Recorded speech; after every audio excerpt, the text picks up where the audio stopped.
Welcome to Planet Poet Words in Space. I'm your host, Sharon Israel, and it's my pleasure to welcome two Canadian poets to the show, Margo LaPierre and Guy Elston, both represented by Halle Gaudry of River Street Writing. Margo and Guy will read from and discuss their respective poetry collections, Ajar and the Character-Actor Convention, and talk about their lives in poetry. Hi, Guy. Hi, Margo. Hello. Thank you so much for being here. And Guy, I know you were born in England, so I called you a Canadian poet. Is that okay? Yeah, absolutely. That's okay. I've been here 5 years now, so I guess I sort of am Canadian by this point as well. That's great. I'm going to read your bios. Margo LaPierre is a writer and freelance literary editor with multi-genre work published in the Ex-Puritan, CV2, Room, Prism, and Arc, among others. She has won national awards for her poetry, fiction, and editing. She holds an MFA in creative writing from UBC. Ajar is her second poetry collection. She lives in Ottawa, Ontario. And we will repeat this later. A link for you is www.margolapierreeditor.com. Guy Elston was born and raised in Oxford, UK. Guy has an MA in history from the University of Amsterdam, and since moving to Canada, his poetry has been published by the Malahat Review, Canadian Literature, Event, the Literary Review of Canada, Volume, the Antagonist Review, and other journals. His chapbook, Automatic Sleep Mode, was published by Anstruther Press in 2023. And his debut full-length collection, The Character-Actor Convention, was published by the Porcupine's Quill in 2025. And Guy's link is guyelston.com. That's ELSTON. You come to me through Halle, who represents you at River Street Writing. Did she find you or did you find her? How did that work out? For me, I found Halle, I guess, just through sort of social media and other people talking about what great work she and River Street Writing do and how much they do to promote and uplift, particularly like small press authors here in Canada. So I had the idea to reach out to her for a while before the book came out. And yeah, I was really happy to work with her on promoting the book. Big help for me, for sure. And Margo? Yeah, I met Halle in 2020. Actually, it was through Guernica Editions, who published my book and who published Halle's memoir, Fuse, which is such an incredible book that it's still being talked about today and has made such a big impact on so many readers. Her memoir is about biraciality. She's Iranian and white, and she talks about addiction and mental health and really these big topics. And Halle was an author, and I was working as a publicist at the time while also working as an editor. But it was during the pandemic, and I was doing this publicity work with Guernica, and we really hit it off. So we started off having this working relationship, but we also became close friends through that, and we had these wonderful hours-long conversations over the phone. And so when this book was coming out, it was her or nobody else for me. And so I was so glad that she had space on her roster. Thank you so much. I met Halle because she said, Molly Peacock heard one of my shows and liked it. And that's how she says, maybe you'd like have some of my poets on your show. And that's how it happened. Okay. I want to read praise for Guy Elston's The Character-Actor Convention. What's certain is voice, quips one of the speakers in the Character-Actor Convention. And voices certainly abound in this inventive, hilarious, and slyly wise collection. Guy Elston delves slantwise into the absurdities of our present and the disasters and solaces of our imagined futures. A lively and delightful debut. Catriona Wright, author of Continuity Errors. And I did laugh out loud, Guy, reading some of your poems. They were great. And also very serious. So I was wondering, would you start reading the titular poem of the collection, the character actor convention, for us? Absolutely. Yeah, I'd love to. The character actor convention. We don't identify as attendants, those appendages to our own images. In the crowds, we and they blend. The snacks table thrums with, hey, that guy faces. The keynote speech is a cameo and introducing imitable, inimitable, same thing. Characters move through us, inhabit our dreams of screen. We applaud, but it could be an act. For us, a living is the most important thing. If not marquee, perhaps gazebo names. At the fair, I pocket my lanyard, picture you, front center on a billboard, and sigh performatively while fading to black. I had a final line, I forget. The convention closes, as ever, on a question. Are we nearly them yet? That's Guy Elston reading the titular poem from his collection, The Character Actor Convention. I love, if not marquee names, and gazebo names. I think there's sanity in being a second banana. And I wanted to ask you if you would read the epigraph of your book for us. Sorry, Shannon, I did lose you for a moment there. Could you repeat the question? Sure. The epigraph of the book is from Rosencrantz and Guildenstern Are Dead. Yes, absolutely. Yeah. So I saw this a couple of years ago in Toronto. And yeah, I absolutely loved that line, which is don't clap too loudly. It's a very old world. And I love the line, and I wanted to steal it for the epigraph immediately. I mean, that whole play, I think, fits with the themes of my book a bit in terms of those are two very minor characters in Hamlet. And the idea is, you know, for play, it's a whole metafictional kind of narrative of them now having their moment in the spotlight and at times not quite knowing how to deal with that. And so that very much fit with the title of my book and of this poem, the character actor convention. And that sort of idea that maybe all of us are character actors in our own way. We inhabit roles in our lives and in our art that sometimes maybe have been thrust upon us a bit. And we all believe in our own free will and our choices in our life, of course. But yeah, sometimes we may feel like we're inhabiting roles as well. Absolutely. They are perhaps the most famous second bananas in all of theater. Yeah, in a way they're almost as famous as Hamlet himself. Yes, Tom Stopper did that for them. But there's a wonderful thing about being a character actor. You live in the middle way. You don't have too much fame. You have a little fame. Would you describe the book cover in terms of what you just said about the Janus face? Yeah, so the book cover was designed by Ellie Hastings. I'm holding up now just for you guys to see. As soon as Ellie provided this, I knew that was definitely the one. So we've got the sort of two halves of the face, which perhaps are expressing different emotions at that moment. And like you say, it's that sort of gateway, the Janus feeling of, and maybe the truth here is something in the middle. I think partly what inspired the title of the collection for me and why I went in this direction is, I think for young poets in particular, there can be a lot of pressure to find a voice. And that's obviously a very good thing, to try and put your own stamp on your poetry. But it also can be a limiting thing, I find, or perhaps there's a little too much pressure to be certain in your own voice and who you are and what you're saying.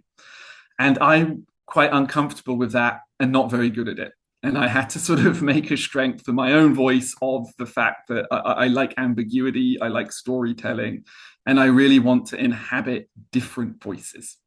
That, for me, is what I get a kick out of.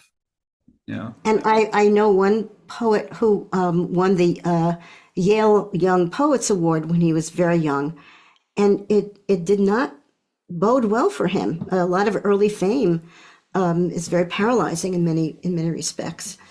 But thank you, Well, Guy. I don't have quite that problem, but yeah, Not yet, I not yet. definitely see.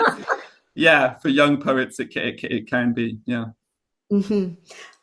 Which I would like, before you read your next poem, Pharmacon, would you give us a definition of what pharmacon is?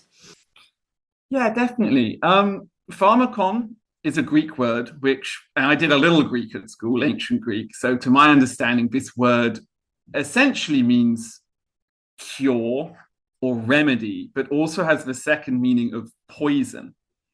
And we get obviously pharmacology and pharmacist from this word. So we have leaned very much more into the cure remedy side of this meaning. But it can also, yeah, represent the poison or the very symptom that requires the cure itself. So in that way, it's an ambiguous word. Hmm. In line with what you've been talking about, would you read Pharmacon for us, please? Absolutely. Pharmakon. 6 months sober, I swallow half a gravel on an airport bus and hallucinate religion. No. So, I wake stalled at the halogen terminal with a neck cricked, breath death, balls pasted to a cramped hand. So, yes, I would pray for the right body. For the right body is not a warm pet you cherish, empty its tray. Lo, the right body is a cipher, a metaphor, a vessel that soars down Mount Olympus disguised as swans, ex machinas climaxing, shining. This is the body as birthright, escape, as private plane, away.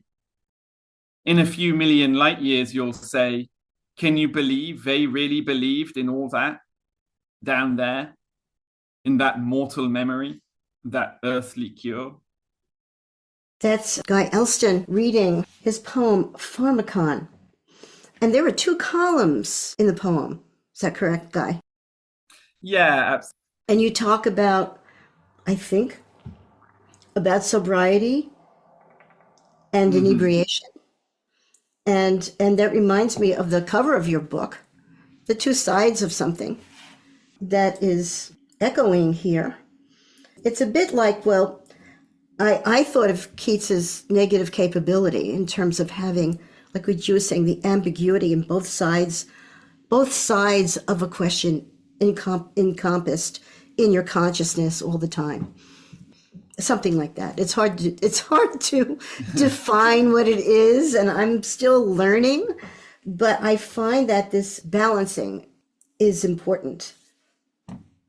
Yes, I think that's what the poem's trying to get at. The sort of philosophical inspiration behind it is Derrida, the French philosopher. He used this phrase or this word pharmakon as a kind of metaphor to speak about the importance of ambiguity in thinking and the trap of trying to sort of, in philosophy, pin down some answer here or there, and how often an answer is in the middle.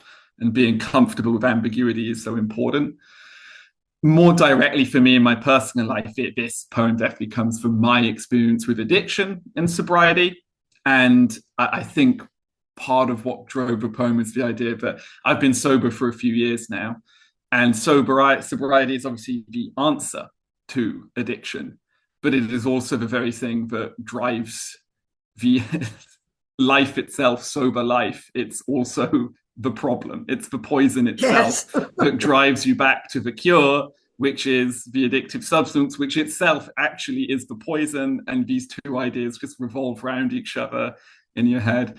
And I got to a point with my sobriety where I thought, like, is this some kind of punishment? Am I trying, is sobriety a way to try to sort of hold yourself to a punishing account? And I did move through that. And I think the answer I got is no, sobriety itself is a wonderful thing and a reward, and you can celebrate that and take pleasure in it. But, we all have those days. We all Yeah. absolutely, and it's the ability to deal with the silences and the thoughts. Exactly. Yeah. But I really appreciate you asking me to read those two poems, Sharon, particularly that one, Oh, Pharmacon, thank because you. it's not one I read typically when I go out and do readings. I So it's was been a pleasure to fascinated share by it. it. Thank you. Thank you. And thank you for reading those. And I am now going to read praise for Margo LaPierre's book, Ajar. Ajar follows the time travel of a mind haunted by chemistries of violence and suicidality.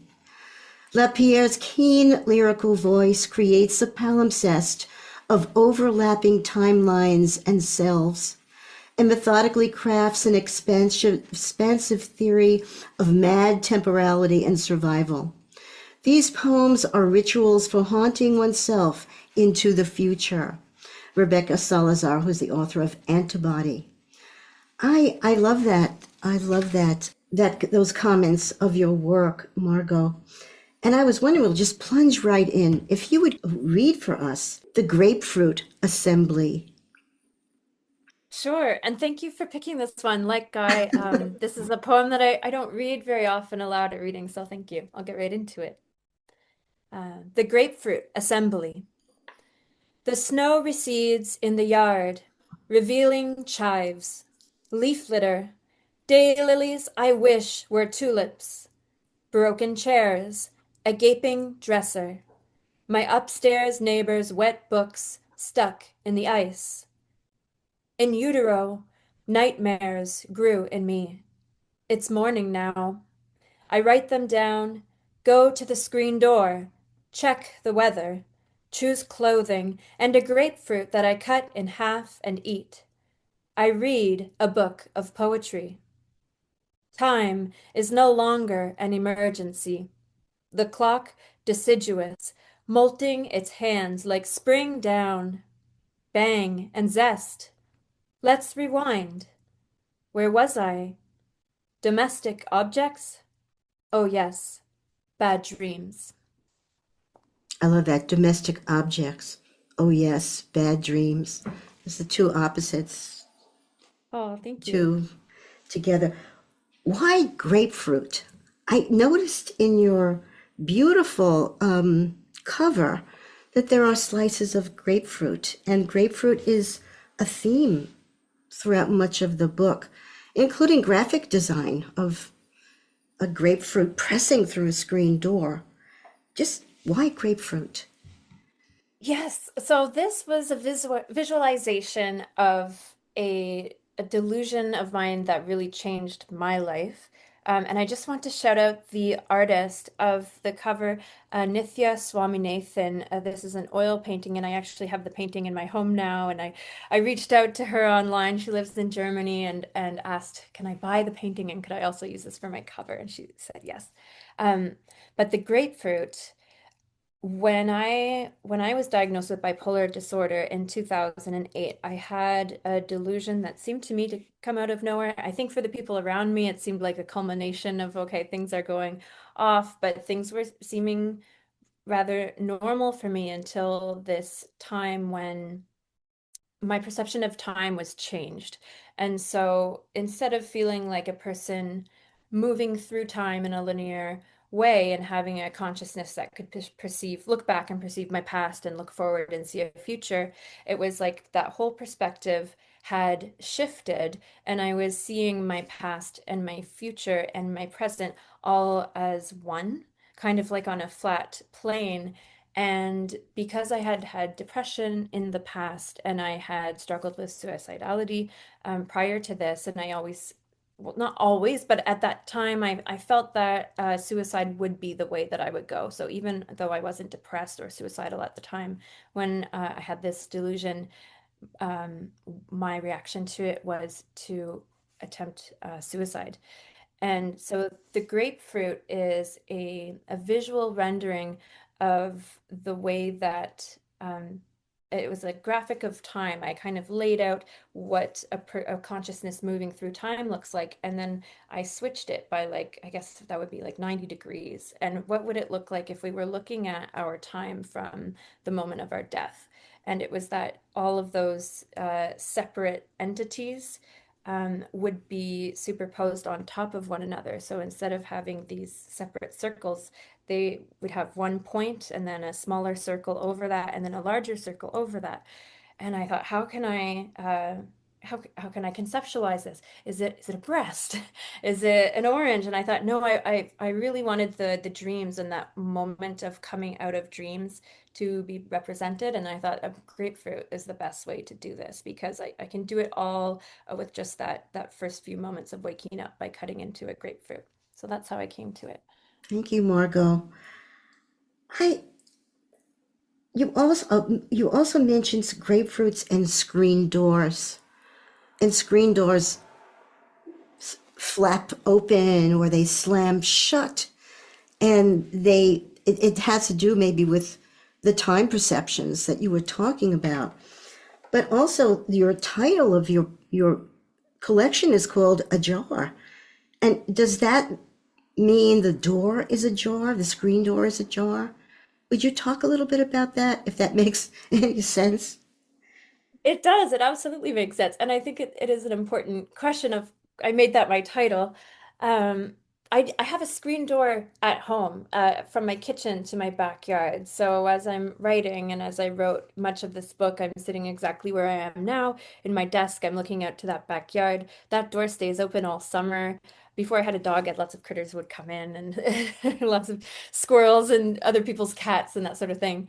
Um, but I think that as a metaphor for psychosis and for bipolar disorder, it was the feeling that the boundaries were a little bit looser, like certain things were just open and kind of trying to trace this. What's the difference between having an open mind versus having psychosis or being open to believe certain things versus having a delusion? And the sense that maybe just having that porosity or having that door ajar to certain realities, um, that madness might be kind of recreated on the page that way. Thank you, Margo. That's really very, very informative. You're listening to Planet Poet Words in Space on WIOX Community Radio in the Catskills.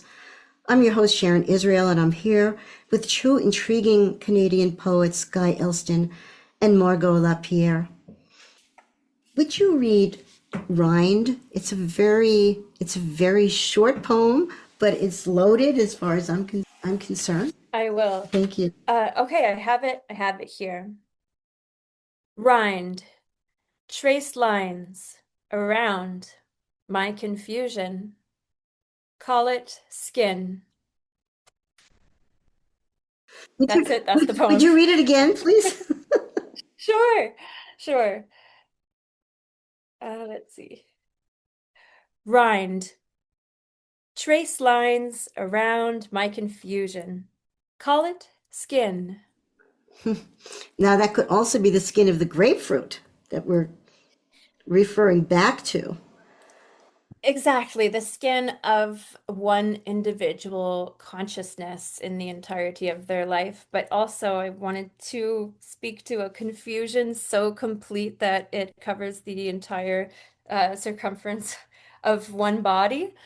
And and that is how I mean with psychosis and with having impulsively attempted to do certain things and then waking up the next day and being like, how did that Mm. even, where was I coming from? What was happening? And really experiencing this disorder as many times a confusion and trying to figure out, and just a full body confusion, like So what is going it's on? also intermittent. Also, it's not a continuous thing that you were feeling. It sort of came upon you at certain times. That is true, and that is characteristic of bipolar disorder, and it's one of the things that separates it, and I'm obviously not a psychologist, but it separates it from schizoaffective disorder, and so sometimes people are misdiagnosed for these two things because they can look very similar. Mhm. But bipolar disorder is by nature episodic, and so you do spend much of the time, um, I would say normal, right? By psychologically normal, Mhm. for the most part. Although you may take medication, some people don't. Whereas someone who is schizoaffective, that might be kind of always running in the background. But for me, it's more of an episodic thing, and I do take medication for it, and I'm lucky to have not had episodes for a long time. That's wonderful. And the book is wonderful in terms of what's in many ways, but in terms of helping people to understand and to give it a metaphorical aliveness the way you do. Because you just the way skin's a conduit and a barrier. So it can be that completely covering thing that you were talking about. But it's also like the door being ajar. And Yeah, very much I so. was also thinking, and I have this, and when I sent to you notes, that I kept thinking of Guy's cover also of the Janus faced, of that ambiguity, of that going back and forth in most sides of things. I I think it's think such a that, wonderful thing. Sorry, Margo. oh no, go ahead, Guy. I was just going to say, I think it's a wonderful thing for your book to have such a short poem that hits so well at a key theme of the book. I think that's a really nice thing for a collection of poems, to have that almost like pivot moment where something comes through in such a short space. So I really appreciated that poem. Oh, thank you for that. I love the part in your poem, Guy, the character actor convention. So your titular poem, characters move through us, inhabit our dreams. And I do feel that that is such, we're not all character actors, but we have that experience in our dreams, and we get to be we get to experience characters in our own dreams where we're the main character, and to meet them and maybe hope to invite them back over the threshold. And of course, they can never come back with us. Um, but then sort of take that existence outside and be character actors in everyone else's dream as we go through our lives. And yeah, so I appreciated that. Thanks, Marco. Yeah, absolutely. People often say, like, oh, they don't like hearing about other people's dreams. They think it's boring. But I often think sometimes the most interesting thing someone will ever tell you is a dream they had. I think, that it's a beautiful thing to share with someone, depending on the dream. And depending on the person, but I have to agree. Yeah, yeah. Yeah. Also, poems are a lot like dreams if they're done well. They're Hmm. not, well, some of course are narrative, but some are episodic or just collage conjunctive. And it can be like a dream. I think so Yeah, too, it goes back to, yeah. especially in that a poem isn't something that we necessarily remember after reading it, especially if it's not narrative. And so it's really just the experience while you're in it. And the great thing about a poem is that you can, of course, go back to it, which we can't in a dream, and re-experience. And so maybe poems are like recurring dreams that way. We get to go back and maybe change our experience with them. Thank you, Guy and Margo, for that. Guy, would you read another poem from your book, Songbird? Absolutely. Songbird. Nothing worse than forgetting a good first line. No matter. Open throat, vent lilt. I've got a license to trill. The power that made me blessed me, I swear. No concept of quality inhibits me now. I'm a verse of nature, hook of inherent self-singing, bridge of skies. To revisit, revise, these insecurities are empty as prizes. What's certain is voice only. There's an old songbird joke. Question: how do you tell a happy song from a sad song? Answer: I'm sorry, were you singing something? That's the problem with being naturally gifted. I pour out fresh, flawless soul each morning. So do all the others. I hope trees listen. That's Guy Elston reading his poem, Songbird. It's such a cynical bird. It's a wonderfully self-aware bird. Well, I was going to say, I'm certainly not the first poet to hear a bird singing and think, oh, gee, that's kind of like a poet. But I've done it as well. Is your poem an ars poetica? Is it a statement about poetry or about you I being a poet? suppose it is. I can't deny it. Yeah, I don't think that happened fully on purpose. There's a lot of persona poems in the book and a lot of Mhm, different animals and plants and objects and such that I'm kind of inhabiting for a mhm, brief moment. mhm. But yeah, once this one got underway, it felt like that was, I guess, the direction the poem wanted to go in. And yeah. I like when you talked about the empty as prizes and the authentic and your authentic voice, which we discussed before. But it's really a Yeah. delightful a meeting, a delightful character. Thank you. Yeah, I suppose that line speaks to a little bit of, I don't want to say hypocrisy because that's sort of a strong word, but maybe that's the ambiguity we inhabit as poets. I think all of us, our poems are first and foremost for ourselves. Like you have to have that love for your own work and that you would write it if you're on a desert island and no one else could read it. It's still for you first and foremost, but then after that inevitably comes that you want readers, you want others Yes. to enjoy and inhabit this voice with you, and you have that uncontrollable need to share it and yeah, to want validation and recognition for that. So we're sort of tempering these two dual aims of our poetry at both Yes. times. And I think something that helped me was maybe the realization that not all poems do you have to show to other people. You can write poems, Mhm. and those can be some can be just for you. I like that. But it's also very, very important to sing the song. I'm Yeah. I'm also a trained singer. I did music as a soprano, and the need to perform was very compelling. But to be an interpreter is different than being a creator. I'm liking this. I'm liking it better, actually.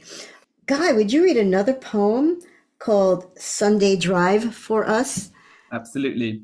and, and tell us about the influence that you had, or the inspiration, I should say. Yeah, so there are a few poems in the book that have little epigraphs, which are often headlines that I've read. I find headlines quite an interesting sort of form of micro pieces of writing that we engage with a lot. And the headline here was Teaching Rats to Drive Taught Scientists About Joy. Sunday Drive. Guess who's drinking Pepsi now?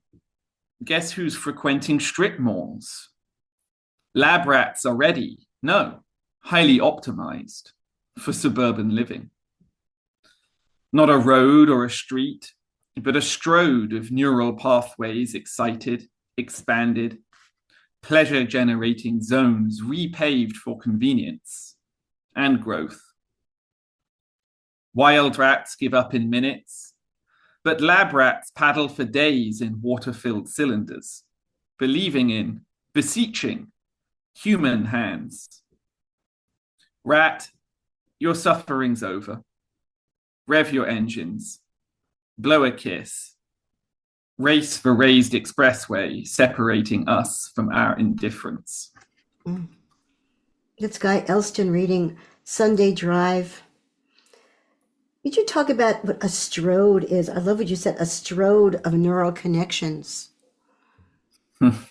So a strode is, I think, a fairly new portmanteau in, I guess, urban planning or, yeah, just talking about cityscapes, which obviously is road and street combined. And the idea is that these stroads, the kind we have a lot of in the suburbs of Toronto, it's a roadway that serves no one in terms of it's not quite a road that cars can enjoy because it's got lots of lanes and they can really get where they need to go. And it's not quite a street that maybe pedestrians and cyclists can enjoy. It's a sort of hybrid of both, where cars and pedestrians are all jammed in together on yeah, something that serves the needs of neither particularly well. Um, so yeah, that's what a strode is. And I think I got a few poems that maybe lean into the horrors of the suburbs a bit. And obviously living in a city, that's something that comes to my mind as the landscape that I live in. Mhm. So hearing about these rats, who it's a very cute video if you want to look it up, these rats driving in the lab. Quite That's where unbelievable. my brain went. It's it, Yeah, it's something very sad yeah, and sad and about it and about how we do this, how we are the gods. We are the yeah, gods. We are the gods. yeah, absolutely. But if you were going to be involved in any experiment as a lab rat, it's probably the best one to be in. Yeah. Thank you, Guy. Margo, would you read for us? Seriously, it's all going splendidly. I'd love to. Another one that I don't read aloud. This is part of a series of prose poems. It was originally a lyric essay, and I spaced it out and put it throughout the book. And so it goes with other ones, but I think it's a good one for today, so I'll read it. Seriously, it's all going splendidly. I'm drinking, clubbing, having fun. I'm halfway through the Brothers Karamazov. Double-decker buses rumble past my bedroom at eye level the afternoons. Tourists' voices jump into me. A blurred blue circle marks the wall across from my floor-length mirror, dyed by my ass dancing in jeans. The kitchen leads to a spacious patio where I've planted flowers and long grasses in square wicker baskets. We keep our trash out there. We have a raccoon problem. The slanted rooftop is perfect for perching with a pack of Camel Blues and a moleskin journal. My first attempt will earn me a week in St. Michael's Psych Ward and the diagnosis of bipolar disorder 1 with psychotic features. That's Margo LaPierre reading seriously. It's all going splendidly. There's so much so many specifics from the raccoons to the moleskin notebooks to very grounded, very, very grounded. And of course, then you blow it up with the end Mhm. of the poem. I like what you say swimmingly. Is that how did you come by that one? That word?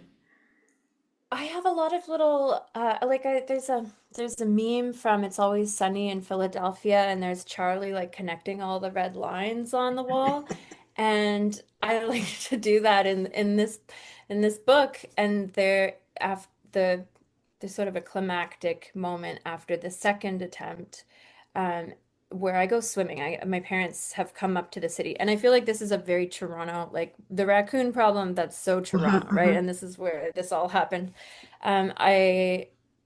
I come out of this attempt, and one of the first things I do is go swimming in the hotel room, and I'm covered in like the EKG glue from the stickers that they had to watch my heart afterwards. And so that references that later moment in the poem, the swimmingly. But I also think it's such a casual word, and also the fact that I wanted to relay the fact that it is possible to um, experience a near suicide without actually being suicidal beforehand. And that was, for a long time, one of the scariest things for me because it's like, if this could just happen whenever without me planning for it, and it just so happens that it just switches like like a light switch, how do I protect myself from that? And so that essay speaks to how that happened and why it was delusion and not, some people might say it was a cry for help. Well, it wasn't, that's not exactly what it was. No, it was terrifying that there was no preface. And that Hmm. episodic nature of what you were going through is I mean, I really was it in is my early wrong. 20s and partying and drinking and doing all these manic things, but I didn't experience that as being like things, I'm about to be a lemming off a cliff. Other people did. I will say other people did. Other people were like, things are happening here. This is going somewhere. But your internal comprehension of that was not the same. Mhm. And Marco, would you read Regeneration for us? Sure, I have it here. This one is a little more hopeful. It's from later in the Hmm. book. Regeneration. I am my chipping manicure. Moons peek from under gel. Expensive crescents push out dead keratin, rejecting last week's body. I am my chapped lips, skin that once grew skin, that once touched skin, that once held breath and blood and knees once skinned. I am my skim breath. I am everything off the top and what's underneath. I am not my haircut. I am not splitting hairs. I am not my boots, not the sum of blocks walked on the way to and from my workplace, not my workplace. I am not my work. I am cell renewal, membranes kissing within my body project. Tongue and speech turn silence inside out.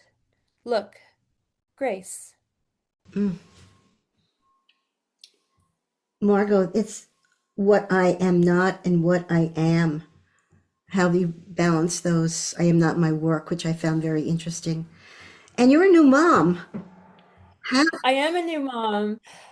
I am very much right now the work of being a new mom for sure. But I'm also working again. So I have a 5 month old and I am editing. And that poem is one of the oldest in the book. So it actually I probably wrote it in 2017 Mhm.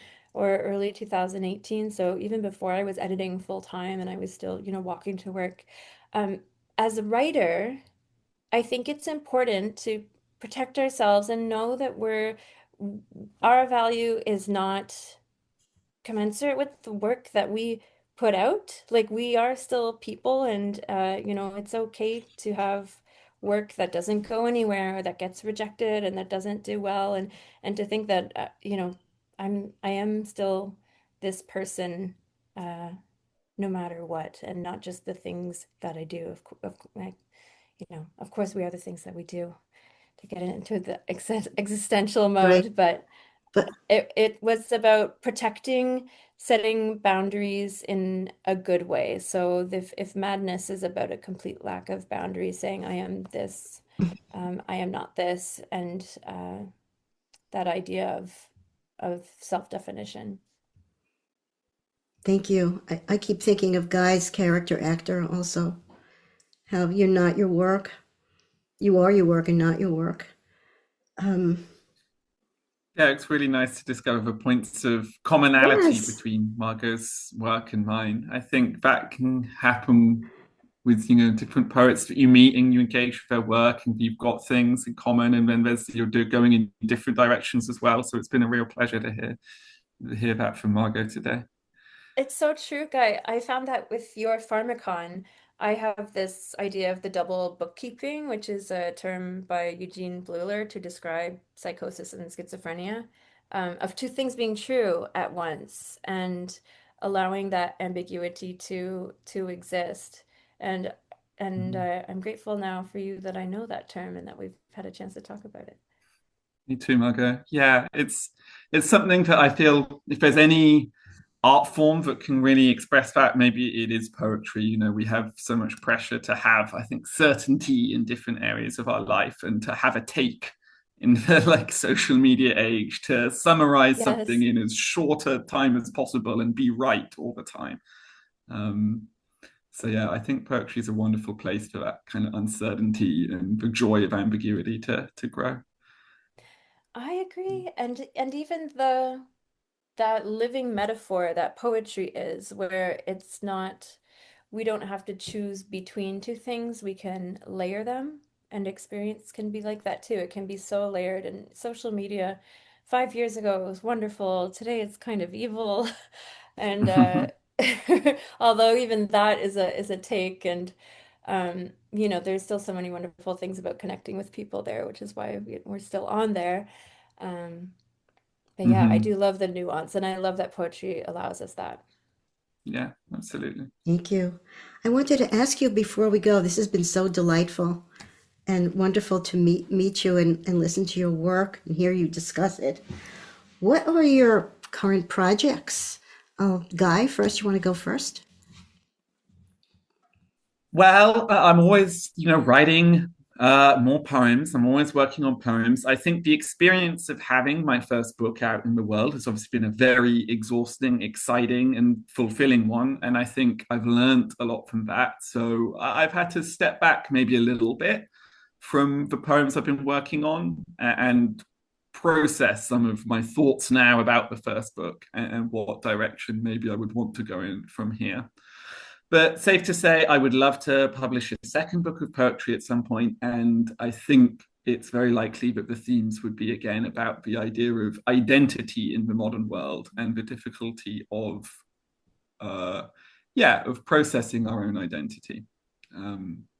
So yeah, more of the same, I guess you could say. Great, more. And Margo, you're working again. You're a new mom. Are you writing more, or I didn't ask you too about your writing practices. I didn't. Well, first, I just want to say, Guy, I would definitely read that as well. So, yes, just give us more of that would be lovely. I am working on different things, so I've sort of shifted the focus from poetry. I'm still reading a lot of poetry, um, and I just want to mention that I think that reading is part of the practice. So even if I'm not writing, I consider that part of the work. As long as I'm reading, then I'm still doing the work. But I am working on a novel, which I'm nearly ready to send out to agents, and it's got similar themes to my book of poetry. It's about love and work and madness. Mhm. Um, and then also a book of short stories, which is based on all different items of clothing that I've had in my closet. And so each story corresponds to a beloved article of clothing. And it's That's also very de about Maupassant, isn't it? Somehow. I guess Yeah. so. Yeah, the textile thing. I think there's a book by Nina Garcia that's like the 100 articles of clothing that you must have in your closet. And I thought I want to write a book of short stories like this. Wonderful. Yeah. It's a great constraint and very expansive at the same time. Well, Yes. thank you so much, Guy Elston and Margo LaPierre. This has been a great pleasure for me. A tremendously enjoyable show. And good luck, best of luck in your work and balancing work and life. And I think you're just remarkable. Thank you very much. Thank you so much, Sharon. This has been such an incredible show and wonderful. Thank you for this Thank platform. you. I lost you, but that was very nice. Whatever you whatever you said. I said I Yeah. have to repeat it because it is important.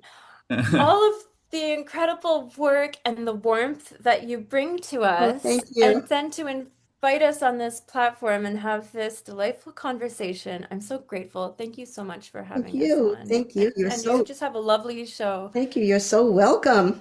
Thank you both. Thank you, Sharon. Your the questions, the care you put into the work, it's been so wonderful to be here. Uh, my pleasure. And thank you all for listening.